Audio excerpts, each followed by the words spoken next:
This is Happiness Solved with America's happiness coach, Sandy Scarlatta.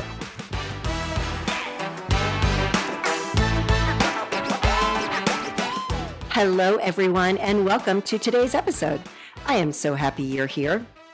So before I introduce today's guest, I want to share with you my 5 tips to stop abandoning your goals.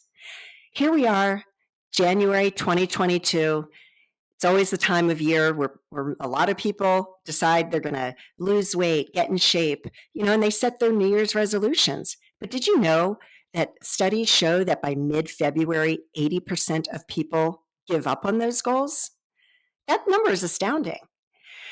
So I want to share these tips with you. And by the way, if you're listening to this later in the year, just know that you don't have to, set your goals in January. You can set goals anytime during the year, and I encourage you to do so.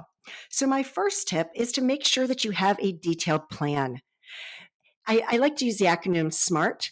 So you want to make sure your goals are specific, measurable, achievable, realistic, and timely.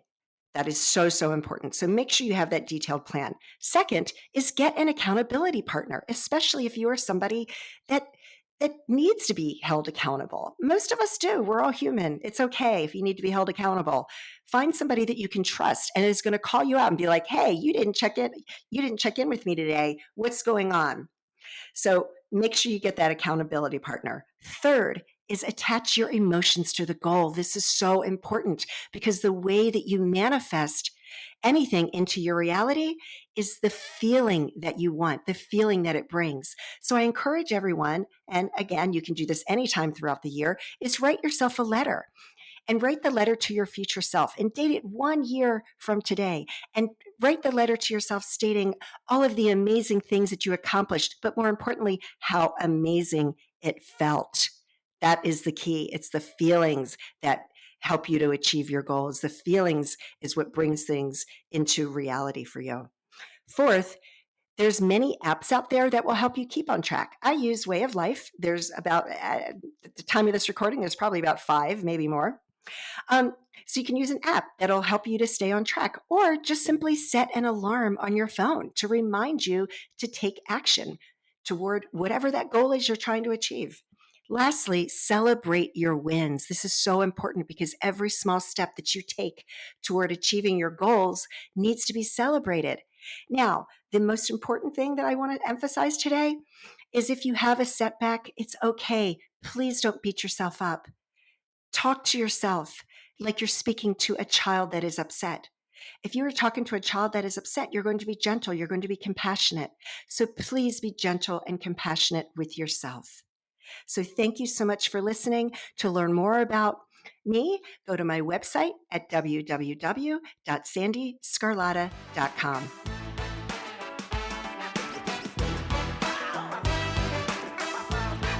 Today's guest is Rob Pallante. Rob is a mindset coach, and he works with athletes at all levels, helping them with their mental toughness.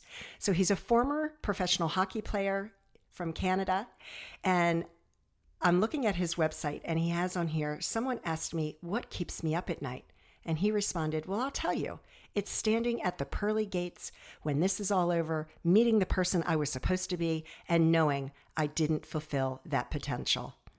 This is a great interview, and I hope you enjoy it.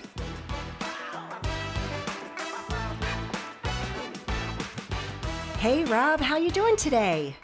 I am great, Sandy. How are you? Thank you for having me. Oh, I'm doing great. Thank you so much for being on here today. I just could not wait for this interview because, you're a former professional hockey player, and I'm a retired figure skating coach, and I'm like, oh, this is going to be fun. So before we get into your story, because I want to hear that, because you've got a very interesting story, I want to talk just a little bit about hockey and what age did you start, and how was that journey for you?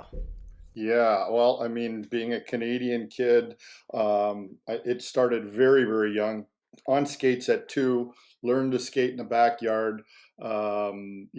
Initially when I was about 5, that's when I took an interest in hockey. Well, always interested in hockey, road hockey and stuff, but organized hockey. And you're going to like this one, Sandy. My mother said to my father, who was also an ex-hockey player, if he's going to play hockey, he better really learn to skate. I'm putting him in figure skating. I love it. And that is so important. I know we had chatted in Messenger or whatever. And when I first started coaching skating, I had half of my students were hockey players and half of them were figure skaters. And I ended up having to make a choice as to which direction I was going to go in. And I chose figure skating because that was my love. And I was just so happy to see that hockey players finally realized how much they can learn from figure skaters in terms of being a really good skater.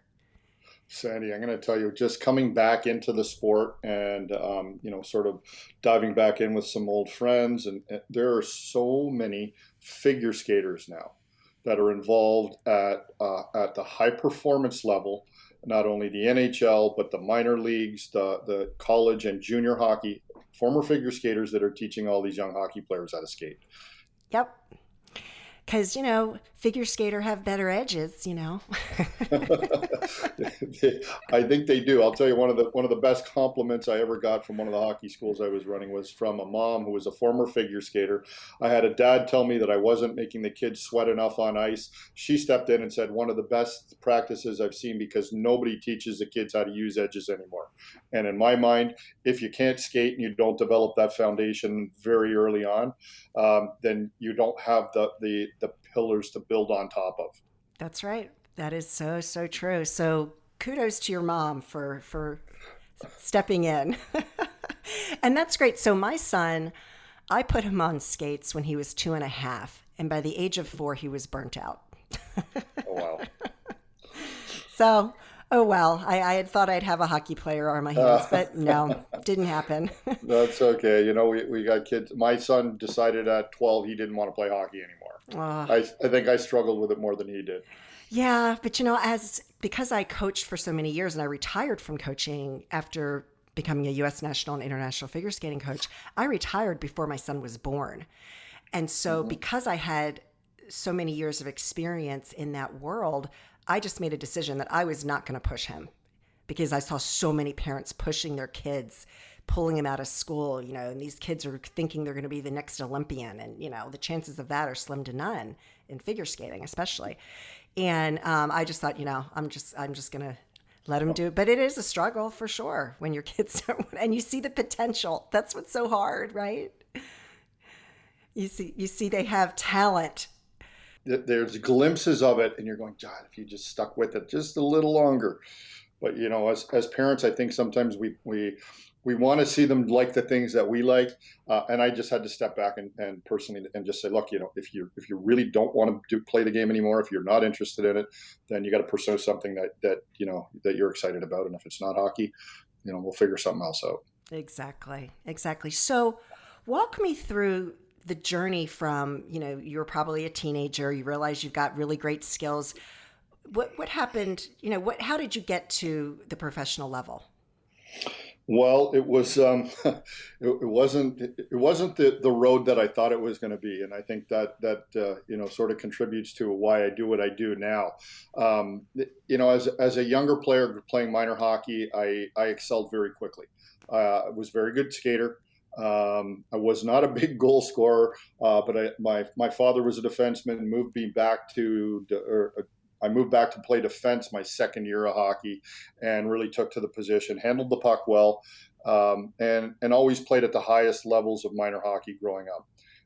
As I started to get into my teen years, as we approached the Ontario Hockey League's junior draft, I was playing on championship teams. I was always a top 2 defenseman, and I was ranked very high going into the draft. I was also being recruited by NCAA college teams, and I had to make a decision after what was then known as midget. I guess it would be U17 now, because the NCAA and junior hockey are offset by a year. You can't be offered a scholarship until you're in grade 12. I was in grade 11, preparing for the OHL draft. I was rated in the second round. They knew that I was interested in school. I wind up getting taken 52nd overall, which was in the top of the fourth round, and I turned it down to play a year back then. What was Junior B? It's now provincial. It's called Provincial Junior A. Where I would not give up my eligibility for a scholarship. And then I went on 3 or 4 or 5 recruiting trips in my Junior B year, and I chose to go to Michigan Tech. Michigan Tech was one of the schools that offered me a full ride. My father was an alumni there, so it was sort of a natural fit. The challenge, that's where my challenges, and this is where my challenges began, because at this point, I was on this fantastic trajectory, Sandy. In my mind, I was headed right to the NHL. This was my next stop. Yeah. I was on campus for 3 days, bright-eyed, bushy-tailed, true freshman, went out to my very first frat party. And it was at that party, I wound up with one of the seniors at the time. His name was Randy McKay, who did go on and played in the NHL for about 10 or 12 years, won a Stanley Cup. He was a senior, I was a freshman. We wound up in a little altercation with some of the frat guys outside when most of the other guys on the team had left the party. We were one of the last guys there. And in that altercation, I broke my hand. And we had not even started training camp yet. And so I was scared. I was nervous. I didn't know what to do. So I tried to hide it. Not a good idea. Bad choices. I made bad choices. Well, kids do that. Yeah, they do. They do. And look, I can't go back and change the past, and that's the path that's been laid for me. So, what it did is now it's allowed me to use that experience to talk to some of the kids that I work with, the younger players, and make them think about some of the choices that they make. What happened at that point was now, I was not in favor with the coach. I wind up missing half a training camp. I missed half of the year. My hand was broken. I had to have it casted twice and reset. So I only really got into 6 games my freshman year. Coming back my sophomore year, they decided to redshirt me because I didn't play enough games, which was fine. Gave me an extra year in my mind. But I kind of carried a bit of a chip on my shoulder coming in, and not in a good way, where I was able to use it to propel myself. I kind of thought that I should naturally be in the lineup, and this sounds very, very egotistical, and it was. I'm a Canadian. I was very high draft pick, and I'm on a full ride. Why am I not just in the lineup? And so I struggled being in and out of the lineup. And the difficult part was nobody really sat me down and talked to me. The best advice that I got from the coaches there was, Rob, be patient and keep working. And when you're that young, we know now that, our frontal lobe isn't fully developed as a young male. And, the ability to rationalize and get rid of your bad attitude, take what comes to you, go out and work hard and bring whatever it is that you can into the game and support your teammates, is probably what I should have done. And I did the opposite. Yeah. And so, my career lasted until my junior year, and then I left and I came back home. Subsequently, I was invited to 5 NHL camps after going to a free agent camp where scouts come and watch guys that were undrafted, because I missed my draft year. And I chose to go to the Minnesota North Stars camp back in 1992. I had a decent camp, but I wasn't a contracted player. A lot of guys there, a lot of talented guys. And I kind of got pigeonholed into the role of a fighter. And that happened my very first day, my very first shift.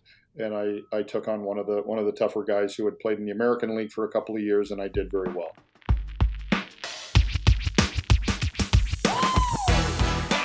We are going to take a quick break from today's interview because I am so excited to tell you about a new program that I've just rolled out.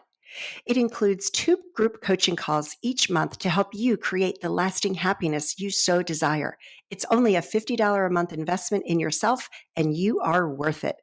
So visit www.sandyscarlatta.com/courses to sign up. I hope you enjoy the rest of today's interview.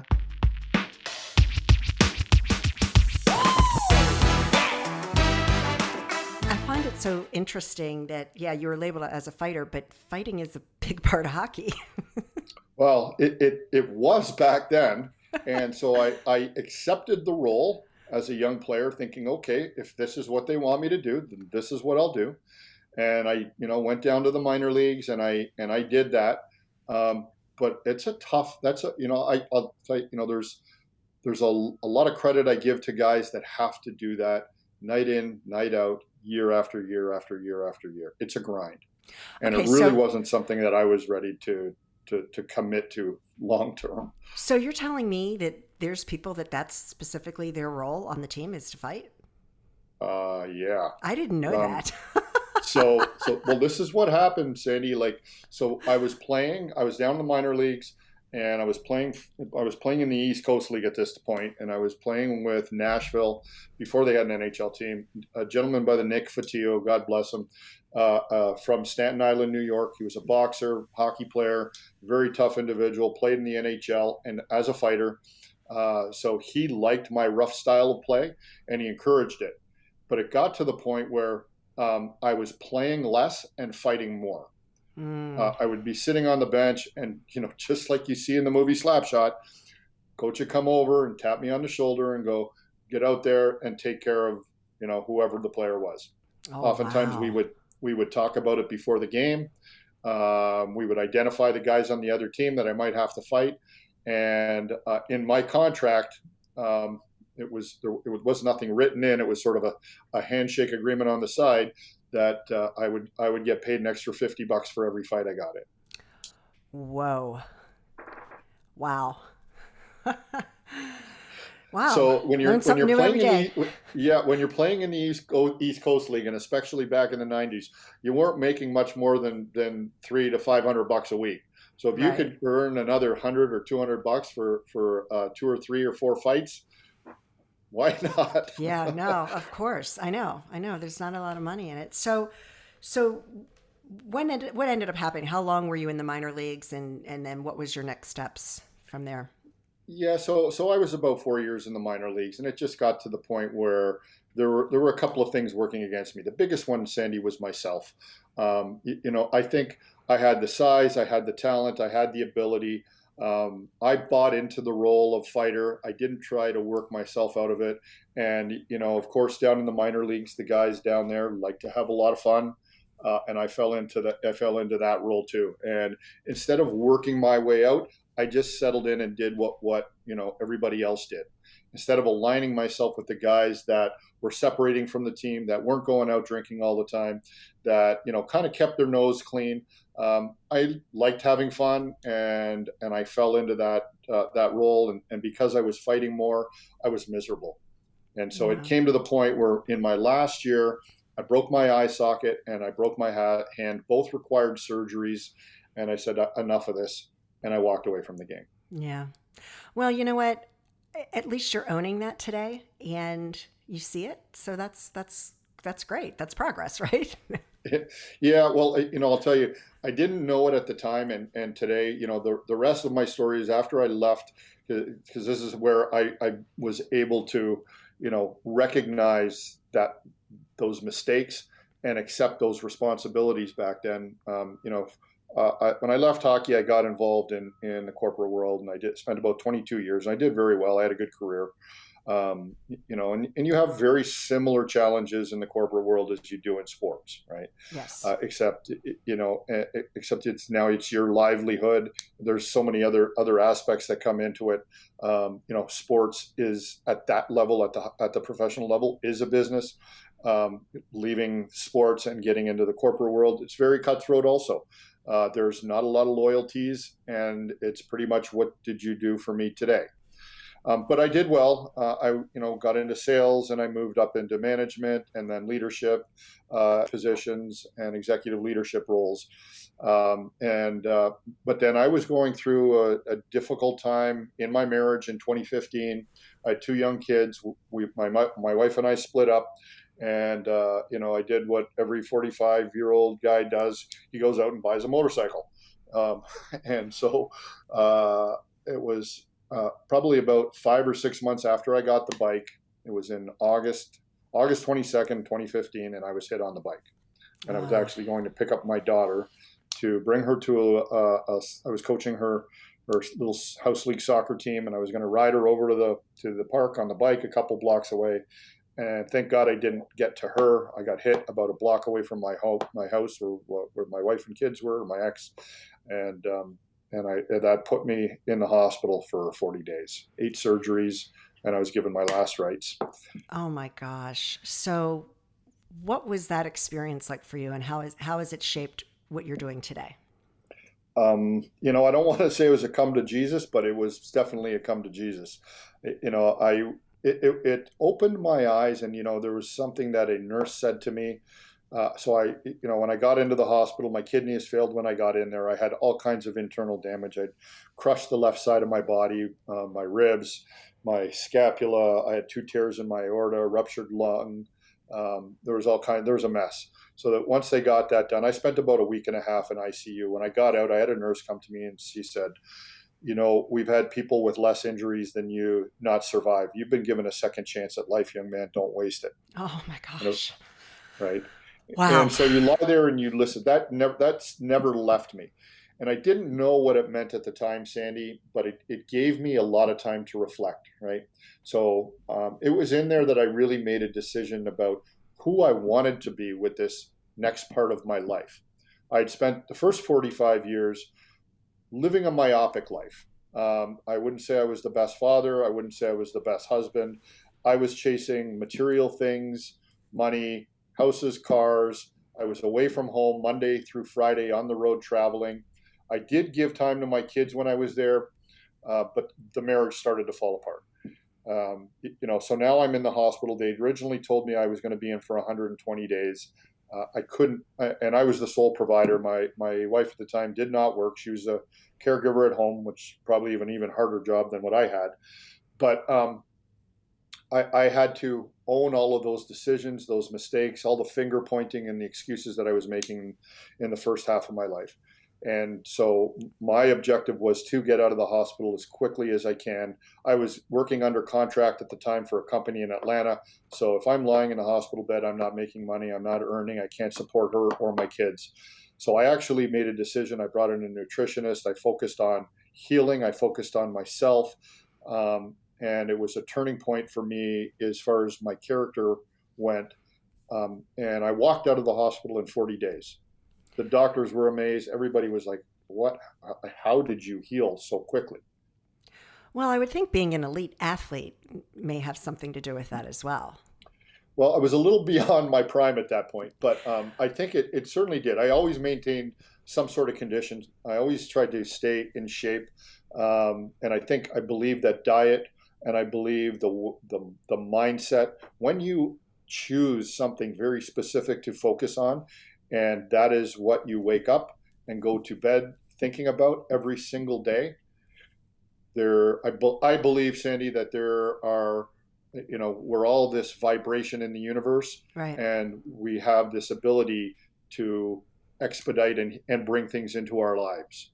And Ex- for me, it was healing and getting out of there to be a better person. That's incredible. Absolutely incredible. And yeah, I totally believe in the mind, body, spirit connection. 100%. Yeah. Yeah. Wow. That's really incredible. Now, on your website, I love that you have these 9 core values. What are your top 3 and why? That's a great question. Um, I would say my top 3 are excellence as a behavior, adversity as an opportunity, and leadership through action. Love it. So, Love it. Love it. Love it. I'll say, so I'll tell you why. So, excellence is a behavior. One of the things that I learned, and I learned this through my career, is that if you say you want to be good at something, you have to put that effort into that every single day. Excellence isn't something that you come across every once in a while. And then there's a whole bunch of things that go in behind that: consistency, perseverance, and then the other 2 below that, the adversity, because you're going to be faced with it. Instead of looking at it as a woe is me, look at it as, how is this challenging me? What can I learn from this?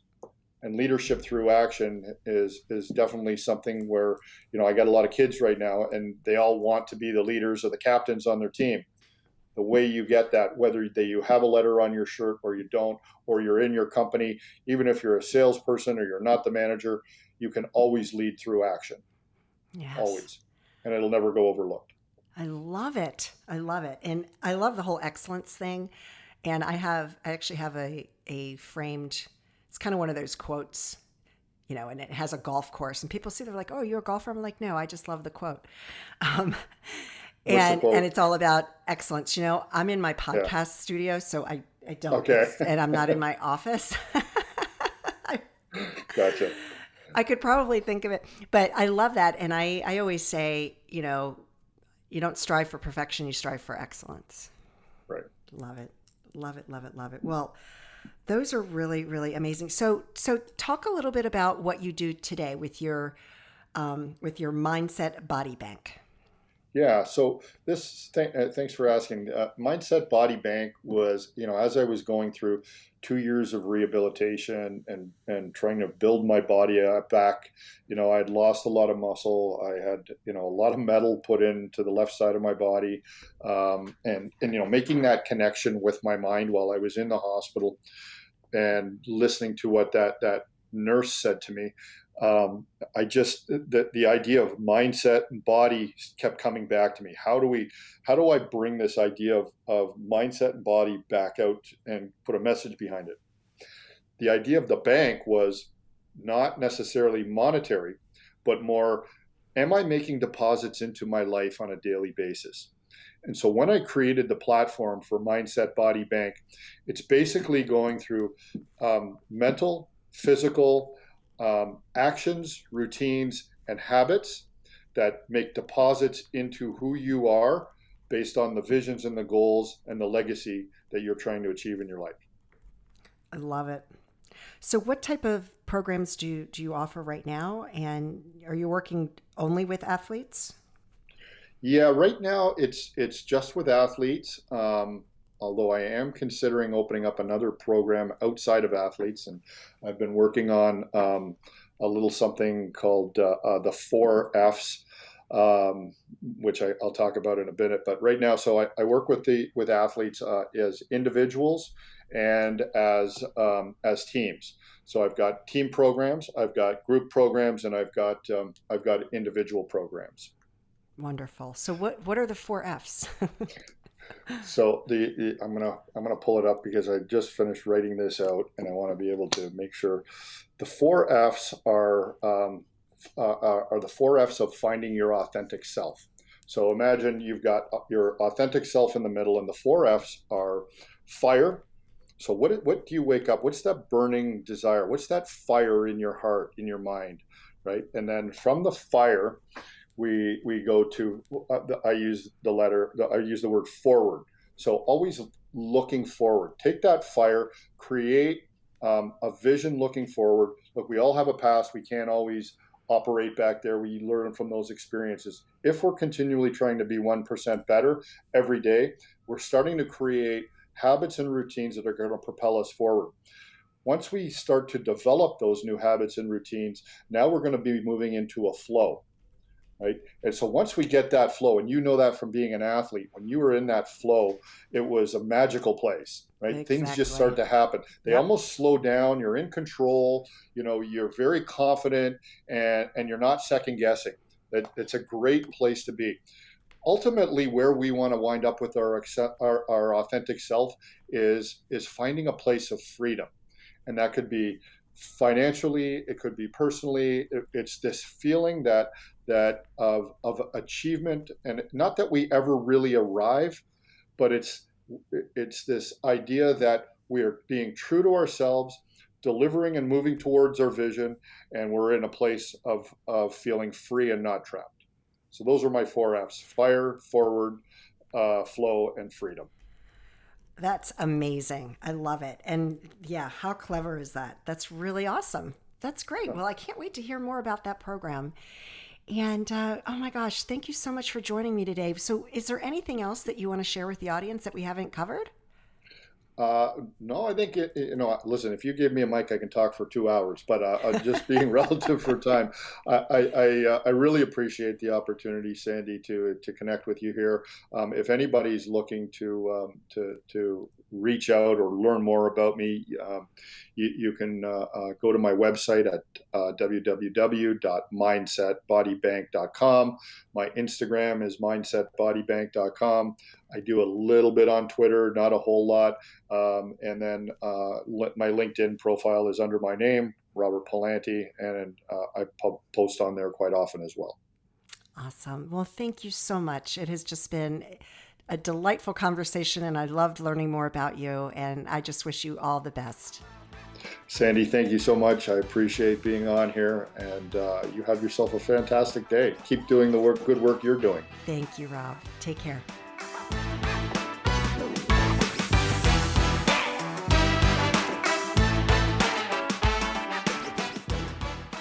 Rob was such a great guest, and I hope that you found his story inspiring and that you can take one thing away from it that you can apply to your life right now. And I love his quote, "Excellence is a behavior." So, so true. So again, his website is mindsetbodybank.com. So thank you so much for joining me today. To learn more about me, you can visit my website at sandyscarlotta.com. My book, Happiness Solved, Climbing 100 Steps, can be purchased on Amazon or Barnes & Noble. And as always, I hope that you and your family are healthy and safe, and that your lives are filled with peace, joy, and happiness. Take care, everyone.